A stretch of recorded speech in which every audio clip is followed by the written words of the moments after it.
ঘোষণা কৰিছিলে গতিকে আজি মই সেই বক্তব্যৰে প্ৰিয়দাংশ আপোনালোকৰ আগত দাঙি ধৰিবলৈ চেষ্টা কৰিম হয়তো তাত ক'ৰবাত মোৰ কিবা তথ্য পাতি যুগুতাই অনাৰ ক্ষেত্ৰত ভুল হ'ব পাৰে তাৰ বাবে মই প্ৰথমতে সকলোৰে ওচৰত ক্ষমা বিচাৰিছোঁ প্ৰথম কথা হৈছে বিকশিত ভাৰত 2047 অৰ্থাৎ 1947 চনত ভাৰতে স্বাধীনতা লাভ কৰিছিল আৰু আমাৰ বৰ্তমান ভাৰতৰ যশস্বী প্ৰধানমন্ত্ৰী নৰেন্দ্ৰ মোদী ডাঙৰীয়াই সপোন দেখিছে যে 2047 চনলৈকে ভাৰত এখন বিকশিত ৰাষ্ট্ৰ হ'ব পাৰিব এই কথাটোৰ ওপৰতে বক্তব্য ৰাখিব দিছিল আচলতে এইটো এটা সপোন নে এইটো বাস্তৱ হোৱাৰ দিশত আগবাঢ়িব পাৰিব সেইটোক লৈ মই বক্তব্য আগবঢ়াইছিলোঁ বহুসকলে কৈছিলে যে ধৰ্ষণ হত্যা অপৰাধেৰে জড়িত ভাৰত কেনেদৰে আগবাঢ়িব পাৰিব কিন্তু মই জানো যে সদায় আমি যদি পজিটিভ দৃষ্টিৰে বস্তু এটা বিশ্লেষণ কৰোঁ হয়তো শেষত আমি পজিটিভ ৰিজাল্ট এটা লাভ কৰিব পাৰোঁ আৰু মই গোটেই বিষয়টো এটা পজিটিভ দৃষ্টিভংগী অৰ্থাৎ যোগাত্মক দৃষ্টিৰে মই আলোচনা কৰিছিলোঁ গতিকে সেইটোকে মই আপোনালোকৰ আগত আগবঢ়াবলৈ চেষ্টা কৰিম বিকশিত ভাৰত @2047 এইটো সম্ভৱ নে অসম্ভৱ আপোনালোকে কি ভাবে সম্ভৱ নে ভাৰত বিকশিত হ'ব পাৰিবনে সম্ভৱ হয় ডেফিনেটলি সম্ভৱ এতিয়া আমি কি আছো আমি উন্নয়নশীল ৰাষ্ট্ৰ হৈ আছো আমি উন্নত ৰাষ্ট্ৰলৈ নিজকে পৰ্যবেক্ষিত কৰিব পাৰিম তাৰ বাবে প্ৰধানমন্ত্ৰী ডাঙৰীয়াই যি সপোন দেখিছে 2047 হয় 2047 ভিতৰত হ'ব পাৰে নোৱাৰাৰ কোনো কথা নাই হ'ব পাৰিব এখন ৰাষ্ট্ৰ বিকশিত হ'বৰ বাবে প্ৰথমতে লাগিব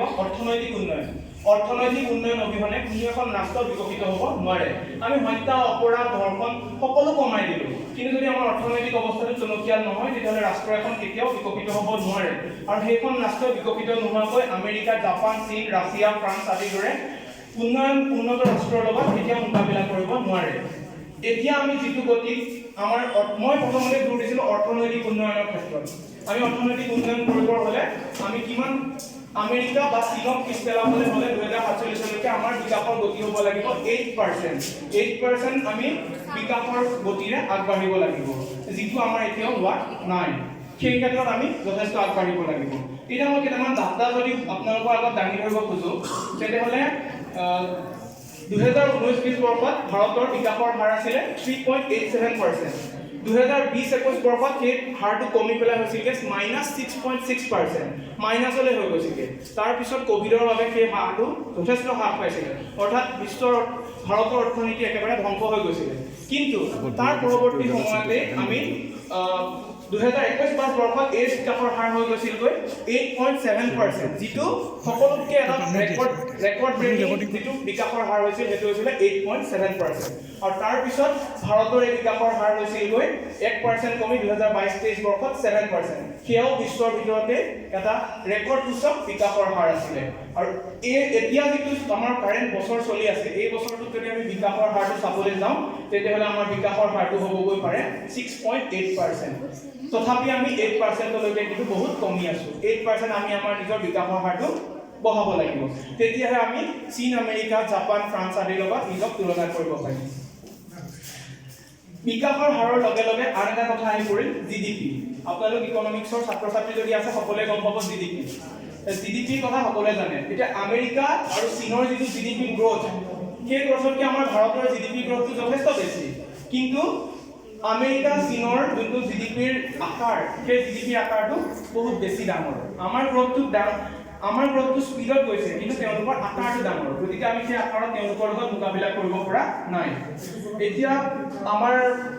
আমেৰিকাৰ জিডিপি হৈছে 25.46 ট্ৰিলিয়ন US ডলাৰ আৰু চীনৰ জিডিপি হৈছে 18.1 ট্ৰিলিয়ন US ডলাৰ আৰু আমাৰ তাৰ তুলনাত যদি আমাৰ ভাৰততো চাওঁ তেতিয়াহ'লে 3.39% ট্ৰিলিয়ন US ডলাৰ অৰ্থাৎ আমি কিমান পিছ পৰি আছো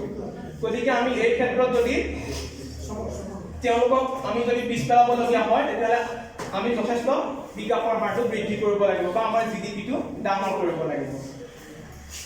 আমেৰিকাৰ ইকনমি হৈছে